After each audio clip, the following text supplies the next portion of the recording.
পাকিস্তানকে টেস্ট সিরিজে তাদেরই মাটিতে হোয়াইট ওয়াশ করার এই সিরিজটা বাংলাদেশের জন্য আরো মহিমান্বিত হয়ে উঠেছে বাংলাদেশের খেলোয়াড়দের ইন্ডিভিজুয়াল পারফরমেন্সের জন্য। দুই টেস্টে অংশ নেওয়া 12 জন খেলোয়াড়ই কোনো না কোনোভাবে কন্ট্রিবিউট করেছেন এই সিরিজ জয়, আর তাদের পারফরমেন্সের উপর ভিত্তি করেই এই সিরিজে বাংলাদেশ খেলোয়াড়দের একটা nice and attractive report card বানিয়ে ফেললাম। জাকির হাসান প্রথম টেস্টের শুরুতেই আব্দুল্লাহ শফিকের ক্যাচটা যেভাবে জাকির নিয়েছেন তা পুরো টেস্টের জন্য বাংলাদেশ দলের ফিল্ডিং এর টোন সেট করে দেয়। পুরো টেস্ট জুড়েই আমরা বাংলাদেশি ফিল্ডারদের কাছ থেকে দেখেছি দুর্দান্ত ফিল্ডিং, দুর্দান্ত সব ক্যাচ, অসাধারণ রিভিউর ডিসিশন, সবকিছুই শুরু হয়েছিল জাকিরের এই ক্যাচের মাধ্যমে। ব্যাট হাতে খুব একটা ভালো করতে পারেননি তিনি, তবে প্রথম টেস্টের প্রথম ইনিংসে 450 রানের বোঝা মাথায় নিয়ে ব্যাট করতে নেমে সাদমানের সাথে 17 ওভার লম্বা একটা পার্টনারশিপ করেছিলেন। আর দ্বিতীয় টেস্টে জয়ের জন্য চতুর্থ ইনিংসে যখন 185 রানের টার্গেট ছিল, সেই টার্গেটটা যেন মাথা ব্যথার কারণ না হয় সেটা নিশ্চিত করেছেন শুরু থেকেই পাকিস্তানি বোলারদেরকে বেধড়ক পিটিয়ে। ছোটখাটো এইসব কন্ট্রিবিউশন ব্যাট হাতে আর ফিল্ডিং এ সেই দুর্দান্ত ক্যাচ আর ক্লোজ ইনে সমস্ত রান বাঁচানোর যে ইম্প্যাক্ট, সবকিছু মিলিয়ে তাকে দিলাম 6। মুমিনুল হক প্রথম টেস্টের প্রথম ইনিংসে তিনি যখন ব্যাট করতে নামেন 53 রানে 2 উইকেট পড়ে গেছে বাংলাদেশের। একটু তো ভয় লাগছিল, 450 রানের বোঝা মাথায়, তখনও 395 রানে পিছিয়ে আমরা। তখন সাদমান একটা প্রান্ত ধরে রাখেন আর মুমিনুল অন্য প্রান্ত থেকে করেন অ্যাটাক। তার সহজাত ভঙ্গিমায় খেলে তুলে নেন একটা 50। ফ্লুয়েন্ট সেই 50 করতে করতে সাদমানের সাথে 94 রানের জুটি গড়ে ফেলেন। এরপর ইনিংসটা লম্বা করতে পারেন নাই তিনি, যেটা আসলে আমরা মুমিনুলের কাছ থেকে এক্সপেক্ট করি যে তিনি বড় ইনিংস খেলবেন। এবং একইভাবে দ্বিতীয় টেস্টে শেষ ইনিংসেও তার কাছ থেকে আমরা এক্সপেক্ট করছিলাম সেট যেহেতু হয়ে গেছেন ম্যাচটা শেষ করে আসবেন, সেটাও তিনি করতে পারেননি। এই দুটো ব্যর্থতার জন্য তাকে নাম্বার একটু কম দিচ্ছি, কিন্তু তবুও তিনি পাচ্ছেন 6.5। এবার অধিনায়কের পালা। নাজমুল হোসেন শান্ত ব্যাট হাতে ভুলে যাওয়ার মতো একটা সিরিজ কাটিয়েছেন, তবে তার ক্যাপ্টেন্সি ছিল দুর্দান্ত। মাঠে সবসময় সপ্রতিভ ছিলেন এবং সেই সাথে দলকে সবসময় চাঙ্গা রেখেছেন। পাকিস্তান যখনই ভালো করছিল, যেমন প্রথম টেস্টে আমরা সাউদ শাকিল এবং মোহাম্মদ রিজওয়ানের জুটির কথা বলতে পারি, দ্বিতীয় টেস্টে শান মাসুদ এবং সাইম আয়ুবের জুটির কথা বলতে পারি, এই সময়ও কন্টিনিউয়াসলি অ্যাটাকিং ফিল্ড সেট করে ব্যাটারদের উপর প্রেসারটা কিন্তু রেখে দিয়েছেন এবং সেই প্রেসারের কারণেই পাকিস্তান কিন্তু খুব ইজিলি কখনোই রান বের করতে পারেনি। চমৎকার এবং timely bowling change, innovative field setup এবং সেই সাথে নিজেরও দুর্দান্ত ফিল্ডিং। ক্যাপ্টেন শান্ত সত্যিই নজর কেড়েছেন। ব্যাট হাতে একদম শেষ দিনে এসে 38 রানের একটা ইনিংস খেলেছেন। সেদিন তাকে ভালোও লাগছিল তার ব্যাটিংটা দেখতে, তবে সেদিন ম্যাচটা তার শেষ করে আসা উচিত ছিল, যেটাতে তিনি ব্যর্থ হয়েছেন। এই জন্য তাকেও আসলে আমরা 6.5 বেশি দিতে পারছি না। সাদমান ইসলাম জয় যদি ফিট থাকতেন, সাদমান মনে হয় না প্রথম টেস্টে জায়গা করতে পারতেন, তবে সুযোগ যখন পেলেন সেটা কিভাবে কাজে লাগাতে হয় সেটা তো সাদমান সবাইকে দেখিয়েই দিয়েছেন। পাকিস্তানের 450 রানের জবাবে তার 93 রানের ধৈর্যশীল ইনিংস বাংলাদেশের ইনিংসের ভিত্তিটা গড়ে দিয়েছে, যেই ভিত্তির উপর দাঁড়িয়ে বাংলাদেশ 565 রান পর্যন্ত যেতে পেরেছিল। সেই সাথে তার ফিল্ডিং এর কথাও বলতে হবে। স্লিপে দাঁড়িয়ে 2 টেস্টে 4টা দুর্দান্ত ক্যাচ নিয়েছেন তিনি। সব মিলিয়ে সাদমানকে দিচ্ছি আমরা 7।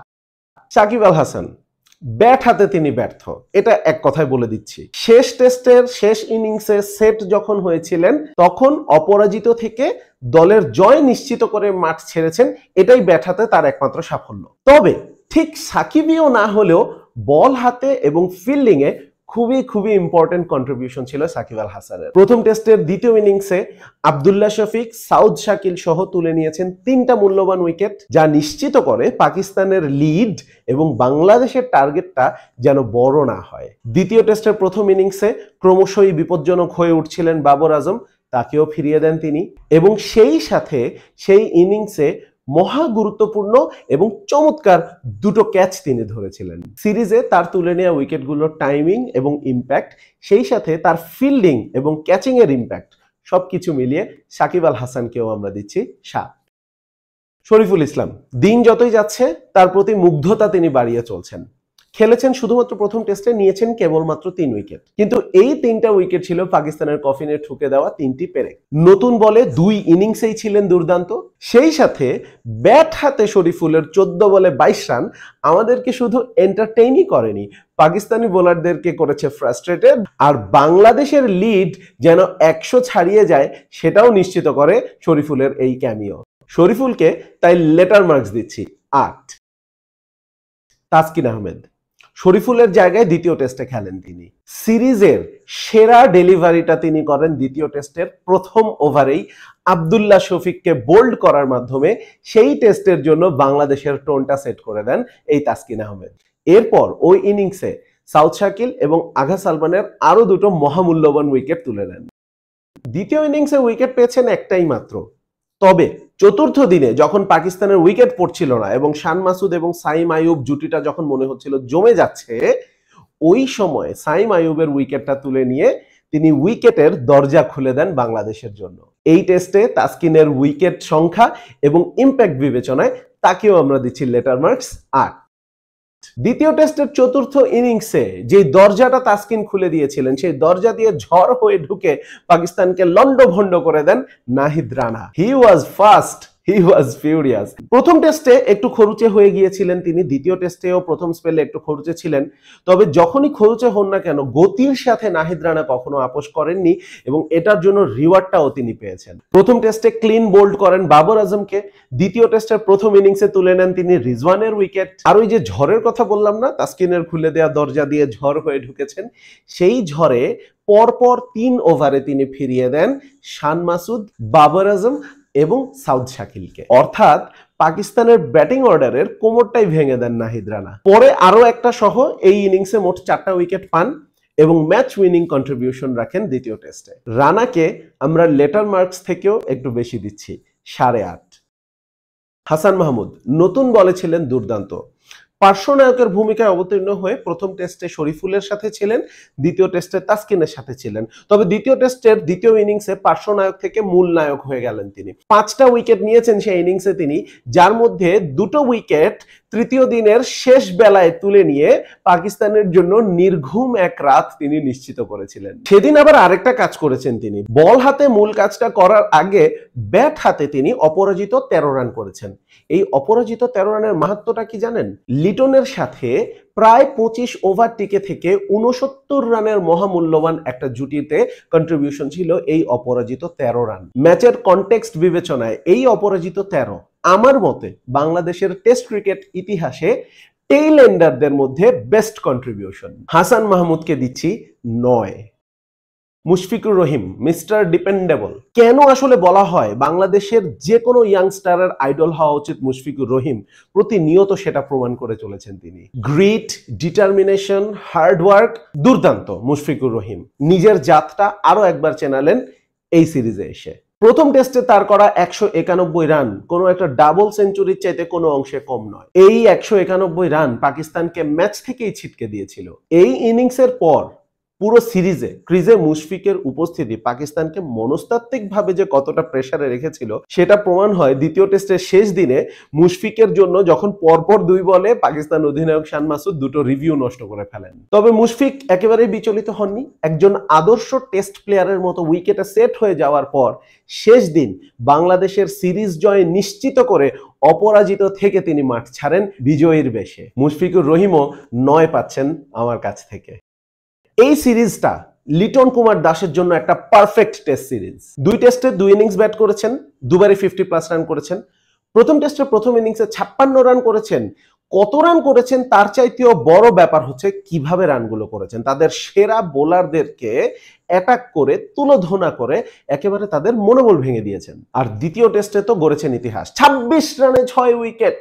এই জায়গা থেকে মেহেদী হাসান মিরাজের সাথে বিশ্ব রেকর্ড গড়া পার্টনারশিপ করেছেন এবং ক্রিকেট বিশ্বকে শিখিয়ে দিয়েছেন যে 26 রানে 6 উইকেট এই ধরনের ক্রাইসিস, মহা ক্রাইসিস থেকে কিভাবে উঠে আসা যায়। মিরাজের পর তাসকিনও যখন আউট হয়ে যান পাকিস্তানের তখনও কিন্তু বড় লিডের হাতছানি ছিল, কিন্তু সেটাও তিনি নস্যাৎ করে দেন হাসান মাহমুদকে সাথে নিয়ে 69 রানের জুটি গড়ে। ইনিংসের শুরুতেই হাতে পাওয়া বলের আঘাত আর পরের দিকে এসে গরমে ডিহাইড্রেশনের জন্য হওয়া ক্র্যাম্প, এগুলো সাথে নিয়েই এই টেস্টে তার 138 রান পাকিস্তানের মনোবল প্রথম টেস্টের মতোই ভেঙে দিয়েছে। আর উইকেটের পেছনে সহজ, কঠিন, দুর্দান্ত সব মিলিয়ে 8টা ক্যাচ আর 4টা বিদ্যুৎ গতির স্টাম্পিং, সেই সাথে কনফিডেন্ট সব রিভিউর ডিসিশন, সব মিলিয়ে ওই যে বললাম লিটন কুমার দাসের জন্য একটা পারফেক্ট টেস্ট সিরিজ ছিল এবং তাকে আমরা দিচ্ছি পারফেক্ট 10। এই সিরিজের আরেকটা পারফেক্ট প্লেয়ার মেহেদী হাসান মিরাজ দিনে দিনে নিজেকেই ছাড়িয়ে যাচ্ছেন।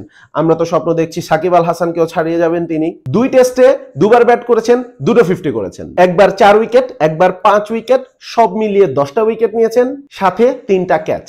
প্রকৃত অলরাউন্ড পারফরমেন্স। এমনি তো তাকে প্লেয়ার অফ দ্য সিরিজ বানানো হয়নি, তাই না? প্রথম টেস্টের প্রথম ইনিংসে 77 রান করেন তিনি। তার চাইতেও বড় কথা, মুশফিকের সাথে এই 77 রান করতে করতে তিনি 196 রানের একটা জুটি গড়ে তোলেন। এরপর বল হাতে 4টা উইকেট নিয়ে নিশ্চিত করেন পাকিস্তানের লিড এবং বাংলাদেশের টার্গেট কোনোটাই যেন বড় না হয়। দ্বিতীয় টেস্টে প্রথম দিনই উইকেট পেয়েছেন 5টা। একটা টেস্টের প্রথম দিনে ঘাসের উইকেটে স্পিনার 5 উইকেট তুলে নিয়েছেন, এটাই তো অনেক বড় একটা মহৎ ব্যাপার ছিল। এটার মাহাত্ম্য আরো বেড়ে গেছে আরেকটা রেকর্ডে। কি সেটা জানেন? পাকিস্তানের মাটিতে বিদেশি কোনো স্পিনার 24 বছর পর 5 উইকেট পেয়েছেন এই টেস্টে এসে। এরপর ব্যাট হাতে ওই যে লিটনের সাথে পার্টনারশিপটা, 26 রানে 6 উইকেট। মজার ব্যাপার হচ্ছে তিনি 78 রান করেছেন, লিটন 138 রান করেছেন, অর্থাৎ তার রান কম। কিন্তু লিটন যখন হাতে ব্যথা পেয়েছেন, লিটন যখন ক্র্যাম্পে ভুগছিলেন, মেহেদী হাসান মিরাজ পাকিস্তানি বোলারদের সামনে বুক চিতিয়ে দাঁড়িয়ে গেছেন, কাউন্টার অ্যাটাক করেছেন, রানের গতি সচল রেখেছেন, লিটনকে ভরসা জুগিয়ে চলেছেন পুরো ইনিংস জুড়ে। লিটন কুমার দাসের মতো মেহেদী হাসান মিরাজও পারফেক্ট সিরিজ কাটিয়েছেন, তাই আমরা মিরাজকেও দিচ্ছি পারফেক্ট 10। আপনি কি একমত আমার এই রিপোর্ট কার্ডের সাথে? যদি একমত না হন, আপনি কাকে কত নাম্বার দেবেন কমেন্ট বক্সে জানান।